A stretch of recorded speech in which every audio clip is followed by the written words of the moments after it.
السلام عليكم ورحمة الله وبركاته. ازيكم يا بنات؟ عاملين ايه؟ يا رب تكونوا بخير. النهارده هنشتغل مع بعض كوفية. هنشتغل الغرزة بتاعتها حلوة قوي وبسيطة وسهلة جدا جدا جدا. الكوفية على الموديل، هو على الموديل رجالي، هي تنفع رجالي وحريمي. الغرزة سهلة قوي وبتنفع معاكي اي حاجة، يعني تنفع معاكي كوفية، تنفع معاكي شال، تنفع معاكي بلوفر، على حسب ما انتي حابة تعمليها. كل اللي عليكي بس ان انت ان كنتي هتعمليها رجالي او حريمي، اختيار اللون المناسب. اللون هو اللي هيحدد ان كانت تبقى رجالي ولا ان كانت تبقى حريمي. تمام كده. قبل ما نبدأ ان شاء الله بأمر الله مع بعض طريقة العمل، لو سمحتوا لو مش مشتركة في القناة تشتركي، ويا ريت لايك للفيديو وتفعلي زرار الجرس عشان يوصلك جديد القناة كله ان شاء الله. هنسمي بالله ونبدأ مع بعض. الغرزة دي بيفضل ان احنا نشتغلها بخيط متوسط السمك، يعني مش عايزة خيط تخين، مش عايزة خيط سميك، عايزة خيط متوسط زي هيمالايا، سوبر لوكس، زي برنس السوفتي، كارما، اي خيط من نفس السمك ده. وهشتغل معاه بإبرة 3.5. طبعا انتي الإبرة بتاعتك والخيط بتاعك انتي اللي هتحدديهم. انا هشتغل دلوقتي عينة بس، احنا مقاسات الكوفية بتبتدي من 18 الى 20 سنتي، حابة تكبري 22 23 لغاية 25 على حسب العرض اللي انت حباه. هتعملي سلسلة بالعرض اللي انت حباه، بس السلسلة تبقى على مضاعفات الرقم 2. تمام، رقم يقبل الاسم على 2، يعني عاوزين رقم زوجي. احنا زي ما قلنا هنعمل عينة، انت بتعملي بداية السلاسل بتاعتك وتقيسيها بالمزورة، تشوفي وضع عرض الكوفية اللي انت عاوزاه ولا لا من السلاسل. بعد كده هعمل 1 2 3 4 5 6 7 8 9 10 11 12 13 14 15 16 17 18 19 20. دي عينة، انت هتفضلي تعملي السلاسل وتقيسي بالمزورة المقاس اللي انت عاوزاه. بس لو هتقيسي على السلاسل يفضل انك تزودي من 2 ل 3 سنتي. ليه؟ لانك لما بتشتغلي اول سطر على السلاسل بتقل شوية. تمام، يعني انت تقيسي بالمزورة. مثلا انت عايزة تعملي الكوفية دي عرضها 20 سنتي، تفضلي تعملي السلاسل وبعدين تزودي فوق ال20 سنتي دول 2 أو 3 سنتي. ليه؟ عشان لما تيجي تشتغلي عليهم هتوصل لل20. تمام. هعمل ايه بعد ما عديت الرقم الزوجي اللي انا عاوزاه؟ هدخل من تاني غرزة من الإبرة، بسيب الأولى وبدخل التانية وبعمل غرزة حشو، وهكذا اللي بعدها غرزة حشو. هشتغل السطر كله عليه غرز حشو.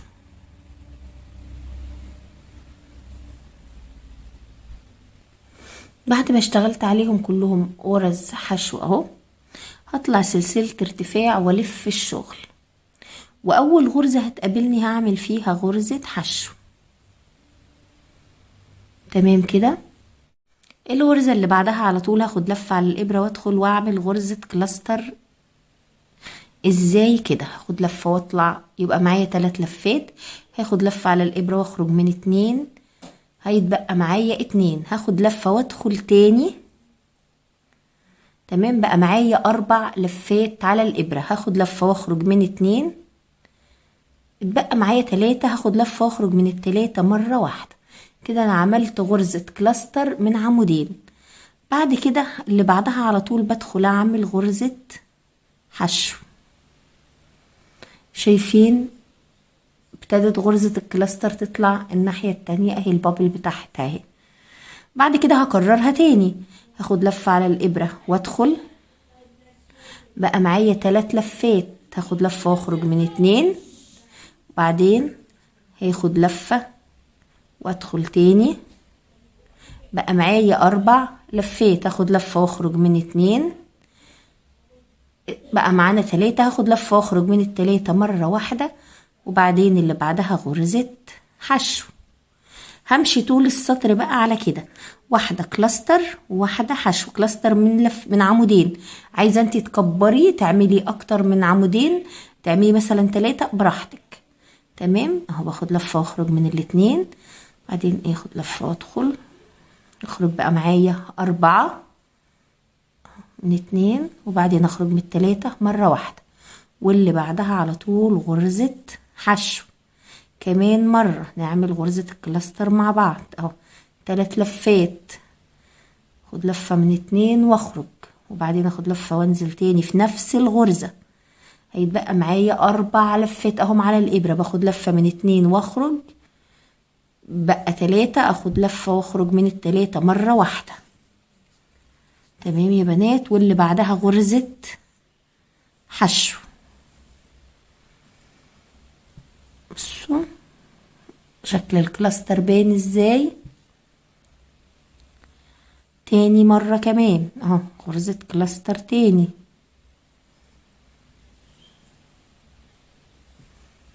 اهو.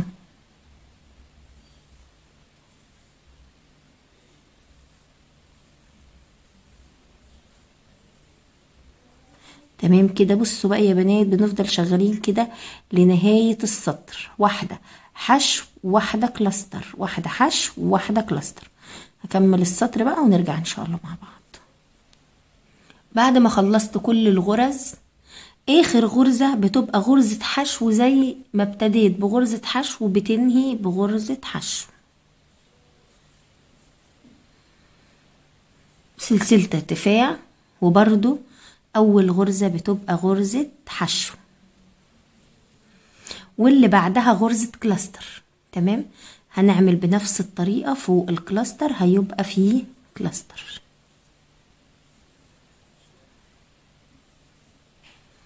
واللي بعدها حشو. كده هنلاحظ ايه؟ ان سطر الكلاستر هيبقى الناحية دي وسطر الناحية التانية. هو شكل الغرزة بيجي من كده، من ان هي بتبقى معكوسة اهي.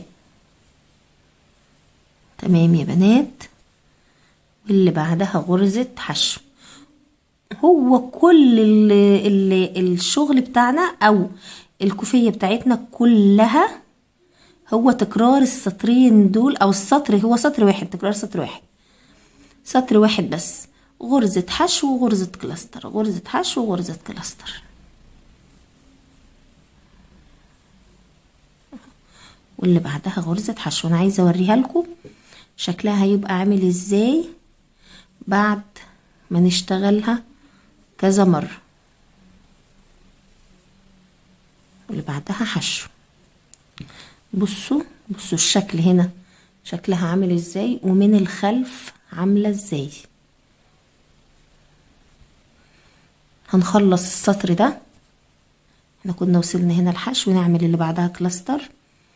هنخلص السطر ده ونرجع ان شاء الله نشوف هنبتدي برضو السطر اللي بعده ازاي، عشان نشوف ملامح الغرزة بعد ما خلصناه.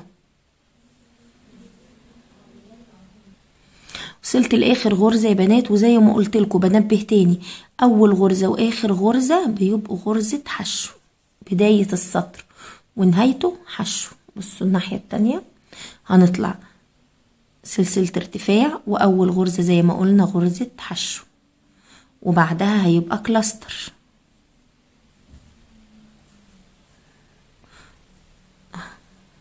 واللي بعدها حشو.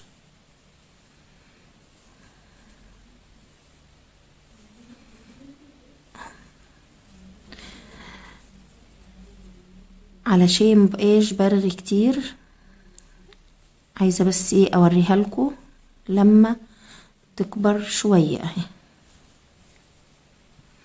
بصوا بقى كده الشكل ده من الامام بقى عامل ازاي، ومن الخلف. بصوا جمالها.